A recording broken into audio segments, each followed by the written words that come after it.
רבי אלעזר בן שמוע אומר, יהי כבוד תלמידך חביב עליך כשלך, וכבוד חברך כמור הרבך, ומור הרבך כמור השמיים. Rabbi Rabinowitz was fastidious in observing the first two of those principles, and we, his students, aspired to the third, because we knew that having a great teacher is as close as we get to heaven. In this city of refuge that is this world, he was our Rav. He was our life.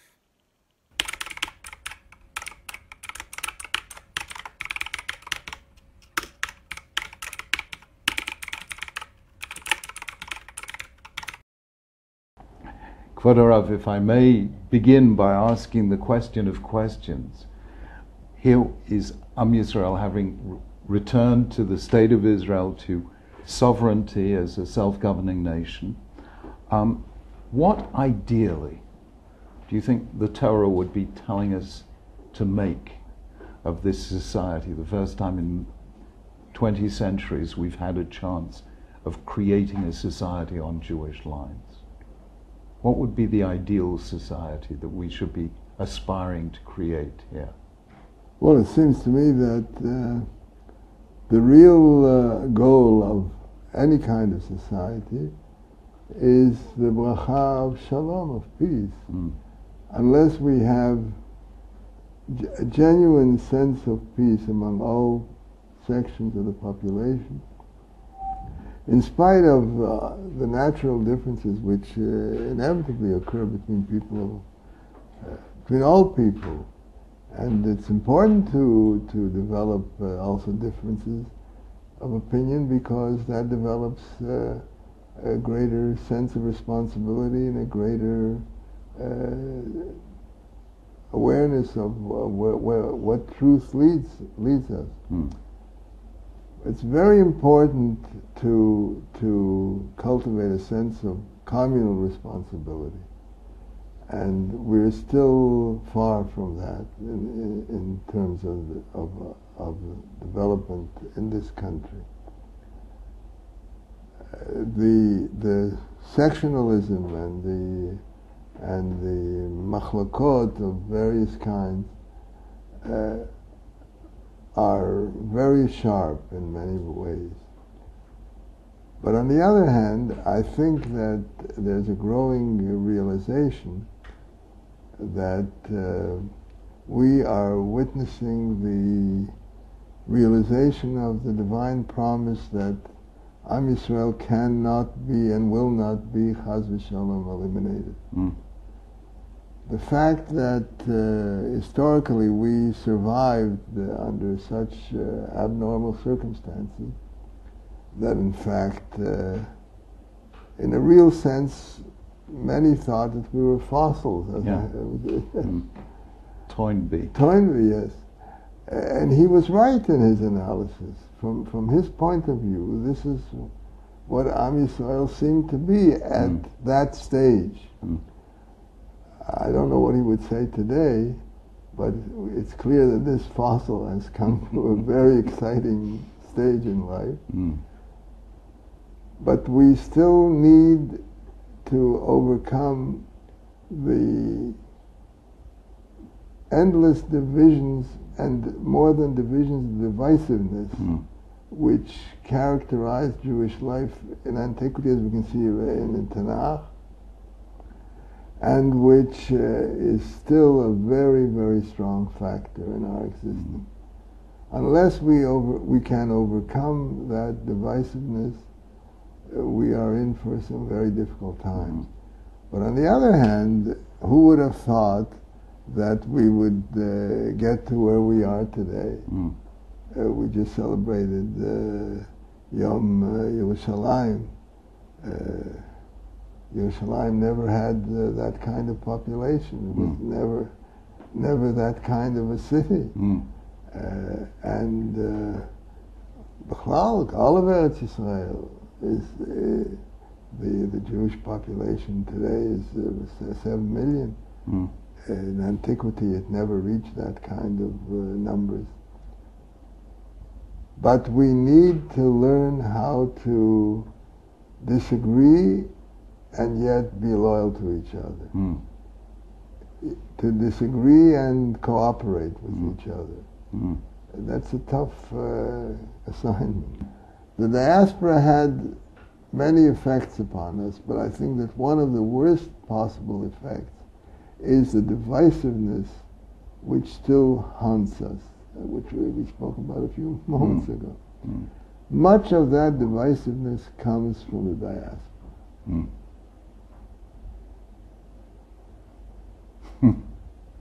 It's true. I mean, Jews were faced in the 19th century with this extraordinary double bind.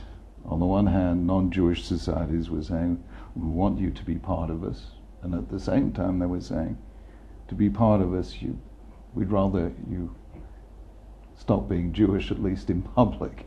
And that created that fracture which played out in one way in Western Europe, in a different way in Eastern Europe, but shattered the Jewish people into a lot of different denominations and sects and ideologies. And that in a sense, there was Shvirat HaKelim on that occasion, I think, in the 19th century. Indeed. And we're still living with the consequences today. They are now dysfunctional, in your view. That it seems to me is a correct analysis. So if I can just take that to pieces a little bit. First of all, what binds us together? It's very striking to me when I visit the United States. You see there is an American narrative. It's the American story. And new immigrant groups take that story and make it their own. And in many respects, it's our story. It's the story of the Exodus from Egypt, only instead of Egypt, read England, and instead of Pharaoh, read the king, and instead of the Red Sea, read the Atlantic. But somehow or other, American presidents since Washington and Jefferson, all the way to today, talk about this story of this journey to the land of promise, the almost promised land. Can we do the same here in Israel? After all, it was our story to begin with. Is there a collective narrative? Can that bring people together despite all the divisions? I hope that it can. But one must bear in mind that for this there must be a willingness on the part of all the different segments of the population, all of whom in fact are either themselves olim or already now there's already third and fourth generation olim, but there are very few that have been here for centuries. So in a sense, we all have a common history of olim min hagolah. But somehow the sense of identity is not defined by that. And the divisions, both cultural and religious and political, all these divisions somehow are not subsumed under the unifying conception of Kulanu Olim. Do you think the religious leadership is doing all it can do or all it should do to bring a sense of togetherness? I think that much of the religious leadership is aware of the fact that there's a problem, but we don't know how to deal with it. One needs real divine guidance. And unless we trust the Rabbeinu Shalom to guide us, there is a danger that one can assume simplistic solutions which do not really deal with the problem at hand. And simplistic solutions, unfortunately, cause further divisions. One thing has always intrigued me. We've been able to handle machloket, disagreement, in very creative ways. I think Judaism is the only civilization, all of whose canonical texts are anthologies of arguments. So you get Avram arguing with Hashem, and Moshe Rabbeinu arguing with Yirmiyahu. In Midrash, you have Shivim Panim LaTorah. In Mishnah, you have Rabbi X says this, Rabbi Y says that. We were the world's experts in arguing and yet staying together. What did we lose that made us pull apart? Well, I think it's a problem for psychologists and perhaps for psychiatrists. I certainly cannot see an imminent solution to the problem of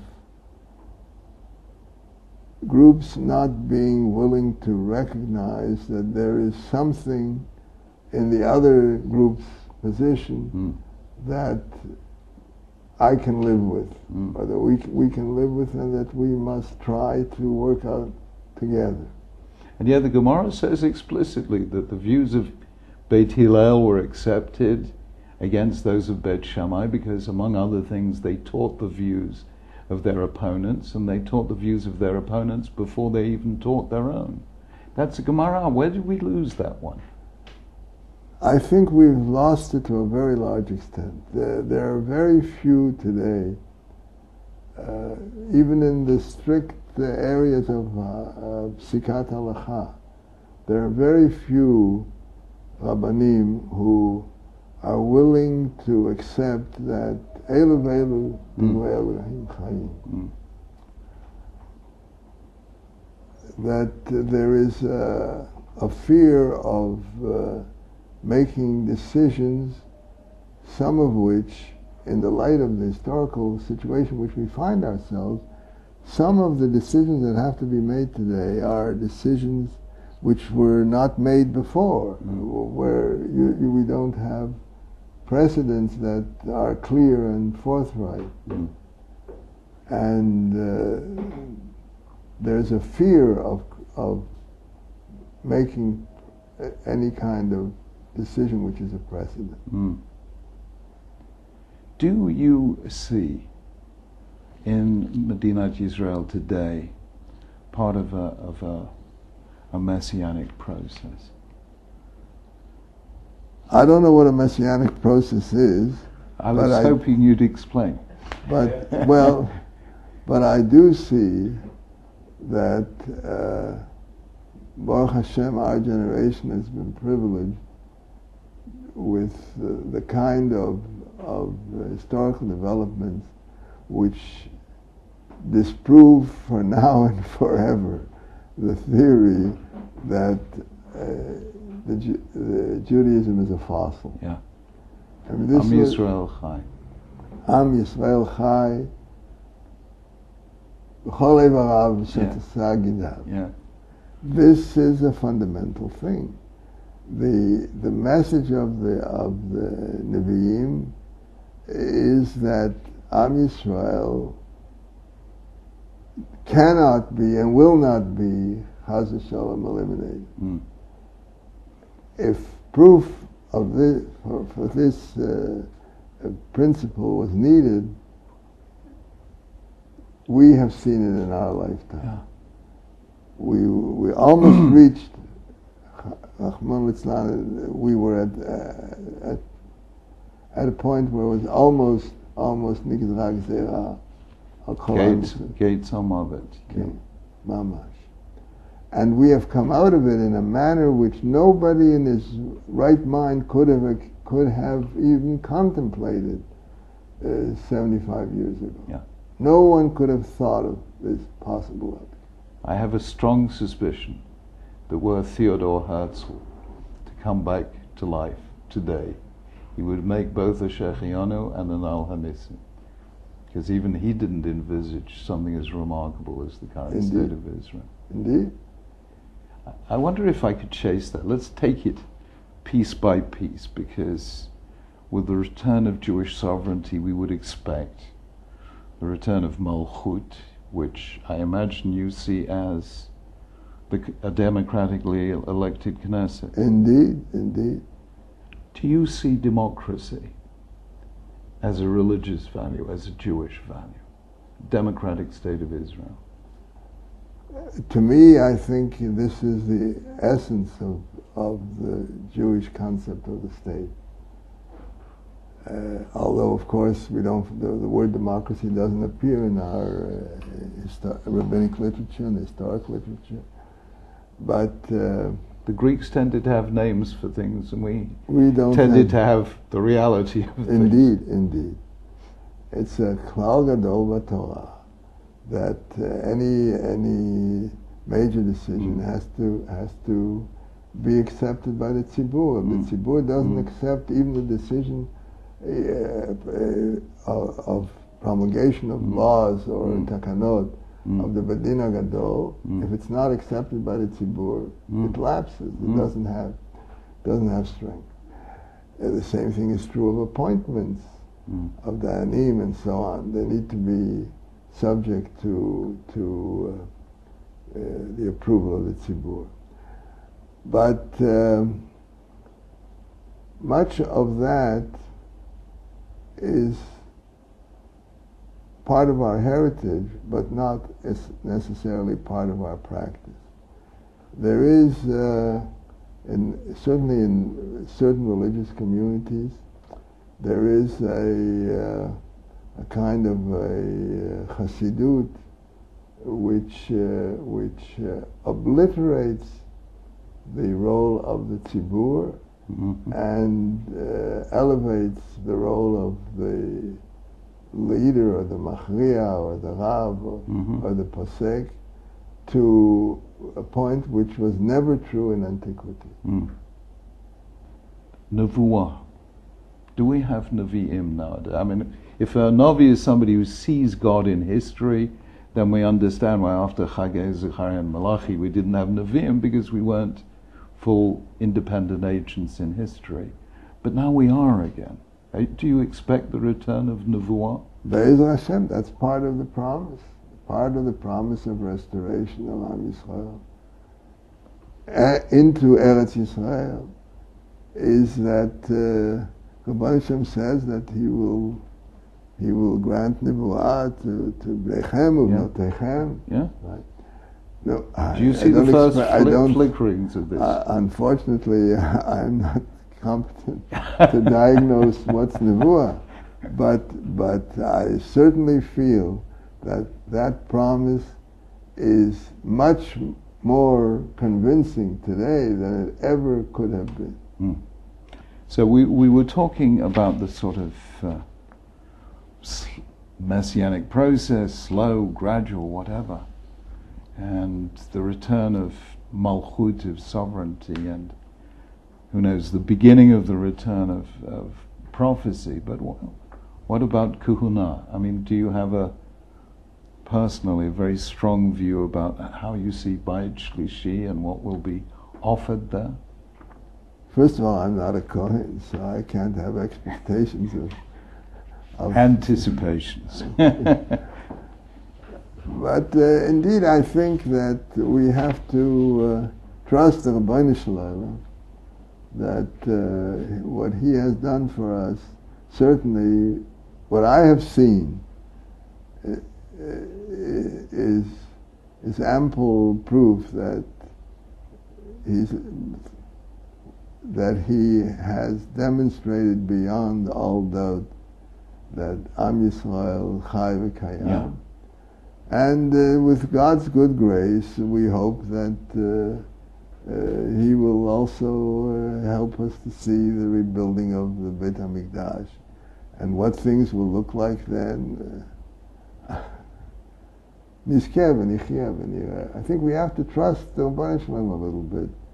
I'm just wondering, you've spent a lifetime writing an extraordinary commentary to the Mishnah Torah of the Rambam, and I imagine in many ways you have spent decades living with his spirit and his presence. How do you read the Rambam on korbanot for the future rather than for the past? Well, that is an important question. It's clear that the Rambam held that korbanot are not the most desirable and efficient mode of worshiping the Rebbeinu Shalom. And it may very well be that, in his view, most personal korbanot will no longer be offered. Yeah. But apparently he held that communal korbanot would be restored in the Mikdash. Yeah. Which I imagine would have been his answer as well, really. Indeed. He said that we won't understand what all this means until we're actually there. We're actually there, Yeah. of course. We have to leave certain things for the Rebbeinu. Yeah. Would an Amos today be criticizing the conduct of the economy? There are things in the economy that need to be criticized. But who would have thought that a small nation in a small country that's bereft of most natural resources could reach such a level of prosperity as, thank God, we have been blessed with. Now, it's true that there are Aniyim and there not everybody is well off. That is all true. But even though there are many poor people today, here we stand before Shnat Shemitah. I don't think anybody can imagine that Aniyim, that poor people will go into the field to pick what grows naturally in the seventh year. Chaz v'shalom, Aniyim like that, they no longer exist. Right. This is a testimony to Niflaot HaBorei. There's no doubt that in Israel, as really all the market economies in the world right now, the gaps between rich and poor are increasing. What would be a Jewish response to that? Is there something intrinsically wrong with some people being so much wealthier than the poorest, or is that to be dealt with through tzedakah and through voluntary giving? Look, I'm not a politician and I don't understand much about economic development, but it seems to me that if proof was needed that a completely egalitarian society that's enforced by law and power is a real prescription for failure. It has been proved now several times over with the Soviet Union and with other countries and so on. I think that anybody who still nurses the kind of Marxist ideas of what makes an ethical society, any such person is not living in the real world. So what then would deter us are the prerequisites that everyone in Israel should be able to have? Education, health, what are the key issues? The key issues are, as you say, education, health, basic needs, and thank God we are witnessing a lengthening of human life, which I remember as a youngster. There was only one person that I knew in the whole community that reached the age of 80. There was only one person. Baruch Hashem, today there are whole communities of 80-year-olds. I was very struck by the fact that the United Nations and the international community actually created something called Jubilee 2000 in order to mitigate or cancel third world debt. Yes. And that you had one of the major international economic policies of our time actually motivated by the idea of the Yovel. That is a real accomplishment. Yeah. That's a real accomplishment. Yeah. therefore it means that one has to see how the central ideas of some of these mitzvot can be applied without creating a kind of a socialist hell rather than a Gan Eden. Right. So if I could just pursue that, I mean, do you feel we have responsibilities as Jews to humanity as a whole? Indeed. I mean, how do you understand that? What is the nivrahu v'cha kol mishpachot ha'adama or hi chochmatchem uvinatchem? It's not only that; it's more than that. The Rambam says that there's a pasuk before Matan Torah that Am Yisrael is to be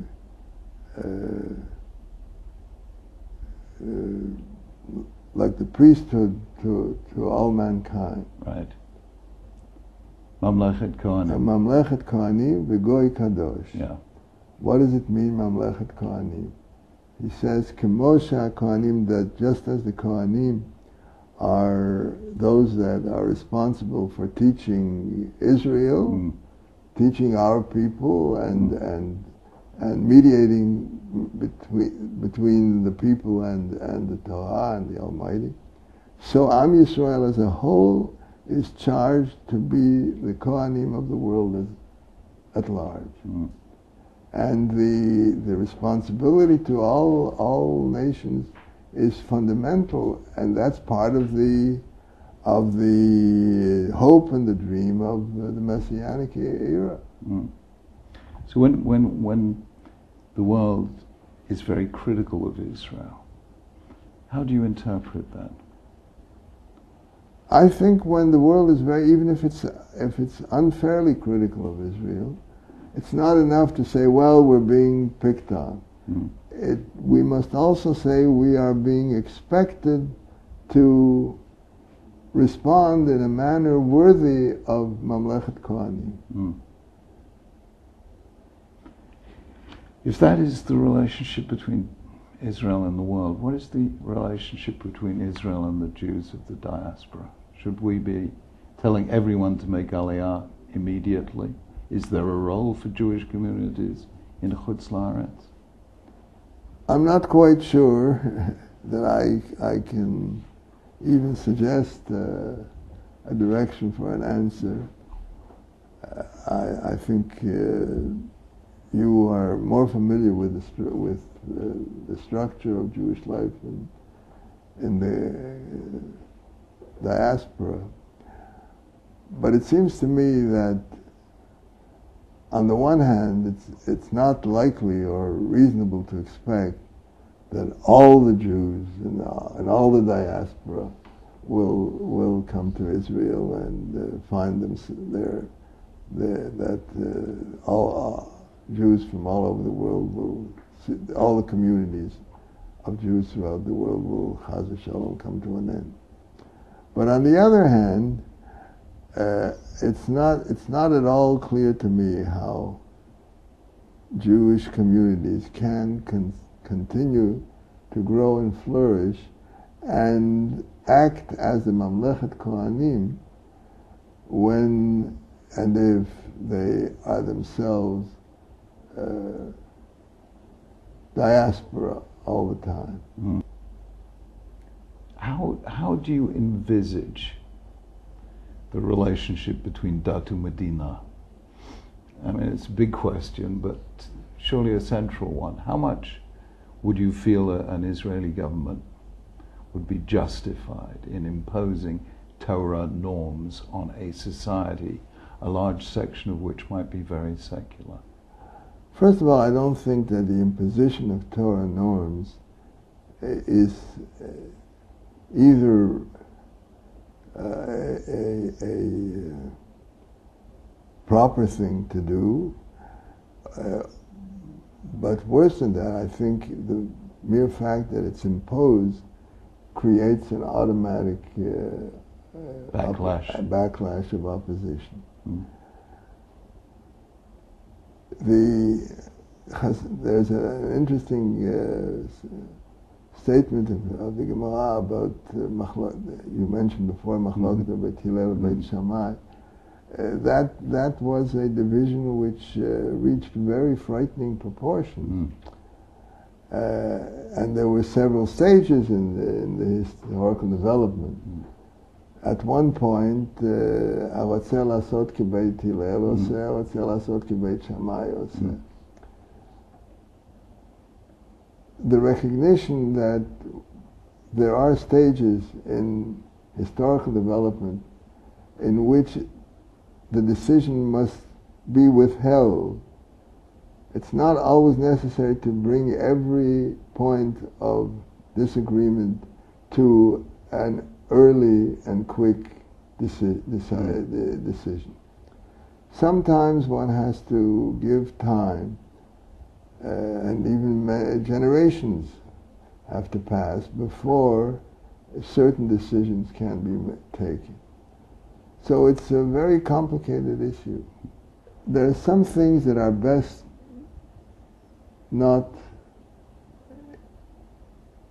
even written in the law books, but even if they are written in the law books, not enforced by the state or the powers that be. There are things that are commanded in the Torah that are directed to individuals to police themselves. The less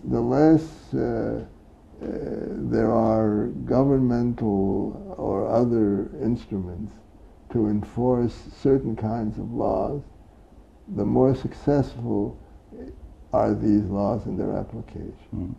It sounds paradoxical, but I think it's absolutely true. Not every law is meant to be enacted. Really? Yeah. In which case, what is the role of the religious public in the state of Israel? You're suggesting that maybe this should be more focused on shaping societal attitudes through an educational system rather than seeking legislation through the Knesset. Indeed. Indeed, I would much rather see less religious legislation and more religious education. Right. And I think that, I hope that we're going to move in that direction. Yeah. Which would, I suppose, be consistent with a liberal democratic philosophy, which gives you freedom within the law, but allows people to have a moral education and to be members of strong religious commitment. Yeah. I think this is what the Rebbeinu Shalom wants of us. Yeah. Let's not forget that the whole institution of government coercion in the laws is advantageous and useful in order to, the Rambam makes this his central theme, in order to prevent the transgressors from going free. That if there is no legal remedy, then things become chaotic indeed, and everybody goes after his Yetzirah. Yeah. So there has to be a certain amount of prevention. Yeah. And the prevention is the important part of public legislation, not the penalty. Right. Prevention. So you see law as having an educational force. Indeed. Yeah. I think one of the problems that we have today is, which has not been dealt with adequately yet, but I hope will be before it's too late, is the absorption of much of the Russian Aliyah, where there is a lack of distinction between Jews and non-Jews, and this is the kind of subject that could cause, Rahman al-Islam, very serious rifts in society. Would you be in favor of an active Geirut campaign? Indeed, indeed. And would you feel that that it's? Do you feel that our current attitudes towards Geirut are excessively restrictive? They're not only excessively restrictive, I think they are beyond the norms that the Halakha prescribes for us. And that they are, instead of just saying they're restrictive, I think they are potentially, I hope it will change, but they potentially could bring a destructive force to bear on our whole society. If you were Prime Minister for a day, heaven forbid. But if there were one thing you could do to make Israel more cohesive or more in the spirit of Torah, where do you think one should begin? Would it be with Shabbat? Would it be with the school system? Well, I think basically both Shabbat and the school system are lasting contributions which our heritage made to the whole world. The model of the school system is well known that in most of the civilized world it's not more than 2 centuries, whereas we had this already 20 centuries ago.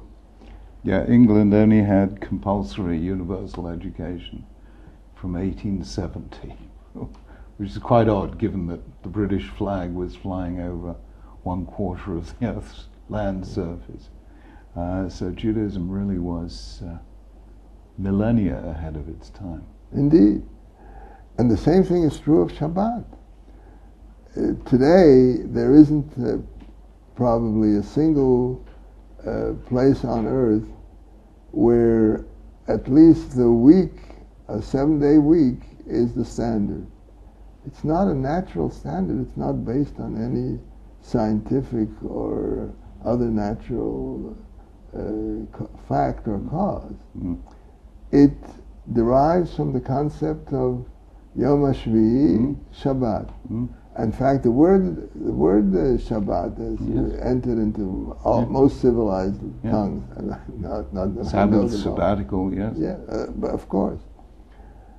They tried twice to abolish it and failed. The French Revolutionary Assembly and the United Nations at one point, or the League of Nations in the 1920s. The League of Nations I'm not aware of, but the communist regime actually tried to institute a 10-day week. Yeah. But they failed. Yeah. That says something about the nature of both of schooling and Shabbat as the fundamentals of society and of civilization. We, therefore, should see ourselves as responsible for making sure that these institutions thrive and explore all their possible ramifications to increase their relevance to the universal mankind. That these institutions are relevant to all mankind is self-evident. For us to succumb to, for example, the idea which is now being propounded that in Tel Aviv there should be areas where you can keep businesses open every day of the week, 7 days a week. This can only destroy not only our civilization, but it can affect negatively other civilizations as well, because we know that the institution of Shabbat is such a powerful force in the development of civilization per se everywhere. Have you ever sensed a conflict between halakha and the moral sense? It seems to me that if there is a conflict between halakha and the moral sense, then something is wrong either about the moral sense or about the halakha. Yeah. Or on both. Yeah. Because there should not be, theoretically there should not be possible such a conflict. Unfortunately though, sometimes people's moral senses are distorted. And on the other hand, many times people's understanding of the halachic prescriptions are distorted. As a posek, did you often find yourself guided by broad ethical imperatives when you came to actually give up psak? I think unless one is guided by broad ethical imperatives as you describe them, the psak is not worth the paper it's written on. So you see psak as actually translating the ethical vision into the details of conduct. Into the details of conduct and of life. In life, many principles need interpretation in order to be applicable. Yeah. And without the proper interpretation, what you think is right may be all wrong. Yeah. Let me take the specific example of Mechiat Amalek. Is that still applicable, or do we say about that comes under the heading of Sancheriv, confusing the peoples? It's more than that. It's in fact we find that even in David's time, the young man who actually affected Shaul's death, he describes himself as Ben Ger Amaleki, and the Rishonim explain that some hold that it was a Ger Tzedek, some hold he was a Ger Toshav. But in any case, even an Amaleki, even at the time when there were Amalek in existence, they could escape their status by becoming Gerim, at least Ger Toshav, which is a very minimal requirement. And moreover, it's also clear from the Rambam that there no longer is a trace of Amalek. It's interesting that the Gemara says that Bnei Banav Shel Haman HaRasha B'Lamdim Torah B'Bnei Brak. So if that could happen to Amalek, so it's not so terrible. Yeah. We do find, if we move from now way back to biblical times, there are mitzvot to wage wars of what appear to be wars of annihilation against whole nations.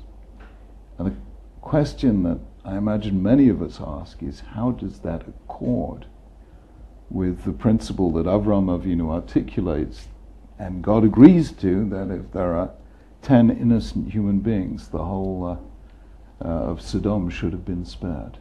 How do we reconcile that insistence on individual justice and, on the other hand, what seems to be like collective retribution?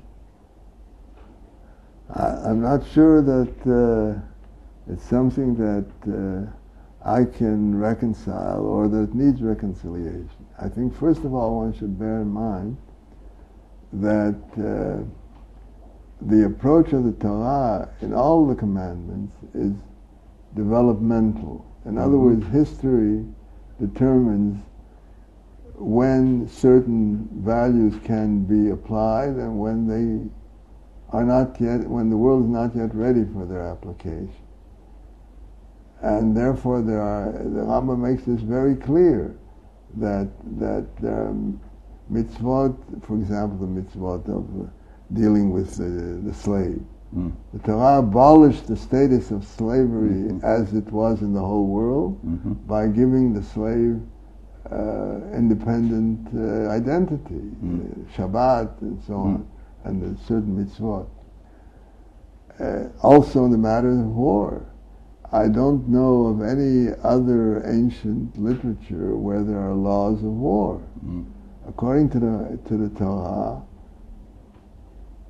there are commandments how to engage in war, that women and children must not be killed in a war, and even the mitzvah, which to us seems strange, that if you besiege a city, then you must leave one side open for those who want to escape, to leave. If they're prepared to leave, let them leave. I don't know. Is there a parallel to such laws of war in antiquity? I don't know of any. In antiquity, yes, but before antiquity, no. I mean, at the time of Tanakh, I think not. Although there did grow up in the early centuries of Christian Rome laws of just war, which were partly to do with Roman law and partly biblical in inspiration. But there's no doubt that there is no one before Yeshayahu Hanavi and Micha Hanavi to see peace as an ideal and therefore to take the romance. I mean, the whole discussion in the Mishnah on Shabbat, can you wear weapons on Shabbat?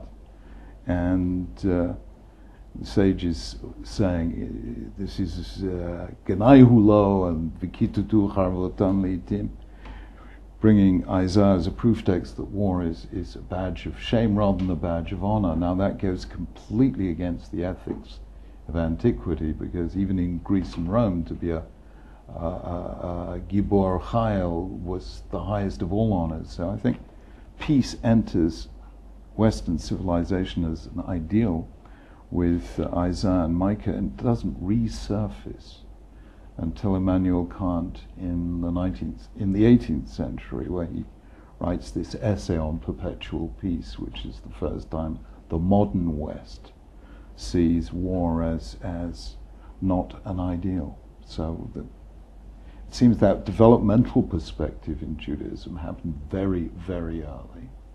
And when, if we follow the Rambam in Hilchot Melachim, saying that even Joshua wasn't allowed to wage any one of his 31 military campaigns without first offering peace. That's the Rambam's psak, but not all the Rishonim agree with him on that, do they? No, I think that's based on the Gemara. Yeah. Shalosh Dot Kedmot Shalach Yeshua. Yeah.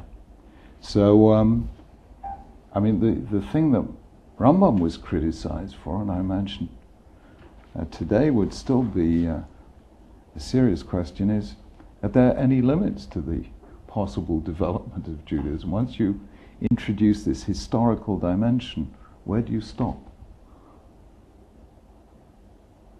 I hope you don't stop before the development reaches its maximal limit, which is the distant future. Yeah.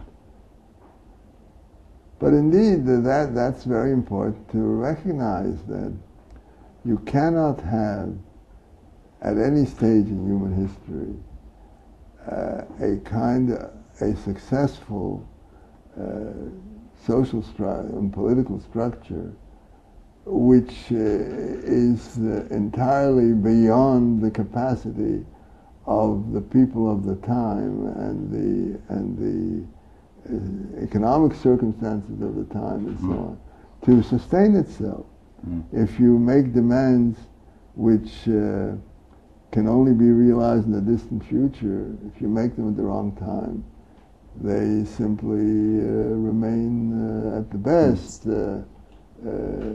aims to or things to aim for to go to, but in the worst case they simply become negated.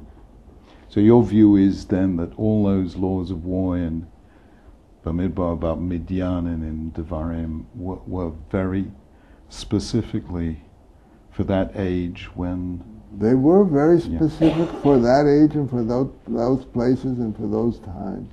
And in those cases too, the Torah prescribes limits to what can be done. Yeah. In fact, we find that the neighbors of Israel, when they fought against Israel, there's a story that they said, let's fall into the hands of the Jewish army of Israel, because they're Malchei Chesed. They were known that they don't kill prisoners. The practice among other nations was to kill prisoners. Yeah. And this is strictly, already in those early times, was known to the neighbors that it doesn't happen in Israel. Yeah. So that's what we have to be concerned about. You've spent much of your life training Rabbanim. I am your Talmud.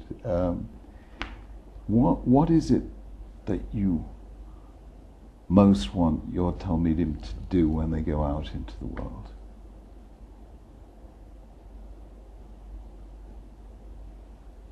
It's not what I want my Talmidim to do. I want everybody to do. Right.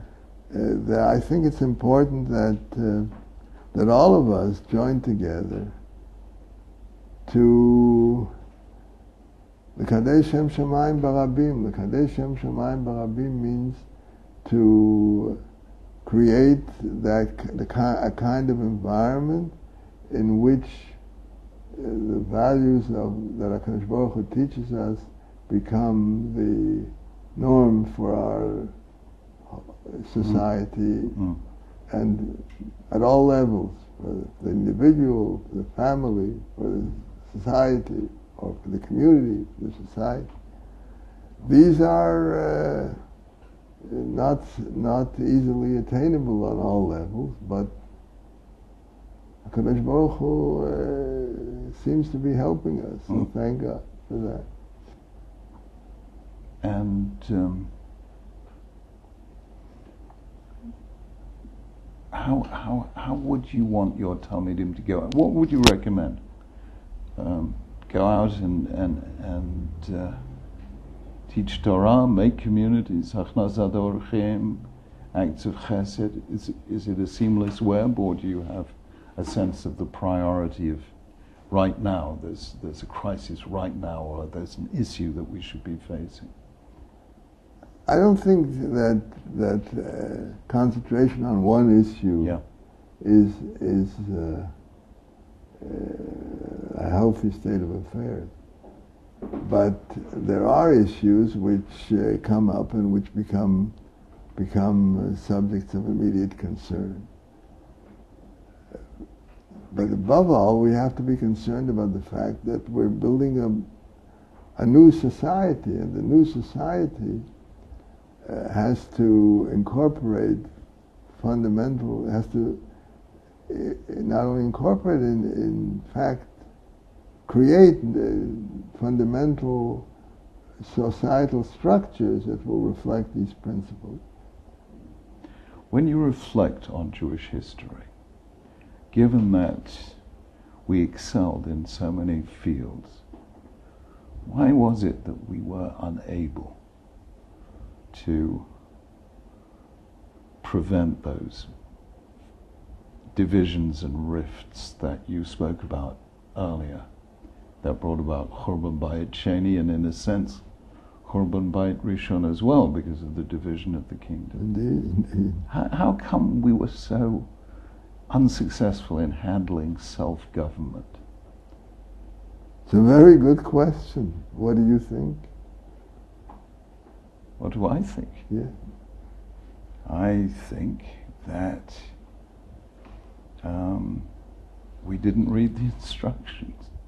I'm very struck by the fact that if you read the Torah at a simple, literal, pshuto shel mikra level, you know that there's a Yitzchak and there's a Yishmael. But it's very striking that although we know Yitzchak will be the carrier of the covenant, the Torah forces us almost to empathize with the plight of Hagar and the plight of Yishmael, when he's dying of thirst. It sort of forces us to recognize in that great scene when Esav comes in, Yaakov having taken the bracha, and he and Yitzchak are sitting weeping together, our sympathies are enlisted. It's almost as if God was saying, yes, you are my chosen people, but don't forget the other people are also in my tselem udumut, they're also in my image, and they're also my children. And I think that's what he is telling Yonah at the end of the book that bears his name. So I think we fail to realize how radically Hashem wants us to understand the people who are not like us. Or have I got that wrong? No, I think that's absolutely true. That's fundamental. But that is a challenge which, unfortunately, we have not always been able to live up to. We have, in many instances, we certainly, when we look back on the historical record, we say, well, here is a case where people failed to understand their responsibility to those whom they disagreed with. Yeah. But does it help us face that challenge in our own time and in our own disagreements and in our own confrontations? That's the crucial issue. And there, unfortunately, it's not always so easy to make the correct decision. Yeah. Isaiah Berlin used to quote Alexander Herzen on the Slavs. He said the Slavs have a great deal of geography, but very little history. And then he said the Jews have exactly the opposite. We have very little geography, but a great deal of history. And it seems to me that Zachor as a command which appears in some form or another an overwhelming number of times in Tanakh, 169 times we find that verb. Hashem is saying, please learn from history if you want to avoid repeating it. And I think that is what I learned from you. So if I may thank you not only for your comments now in this conversation, but for the values that guided me when I had the privilege of being your student, and I've tried to take into the world, not least through my own students. So I thank you for your words, for your inspiration, and for your vision, and I pray that we may be worthy of all of them. Well, I thank you very much for what you're saying, but Chazal say mitalmidai yoter mikulam. So really, I have to be grateful to you, which I am. I think that is what we really learn from learning Torah and learning Gemara, that it's the multiple voices that enlarge our imagination and our sensibilities. That is really the crux of the matter. Yeah. Thank you so much. Thank you.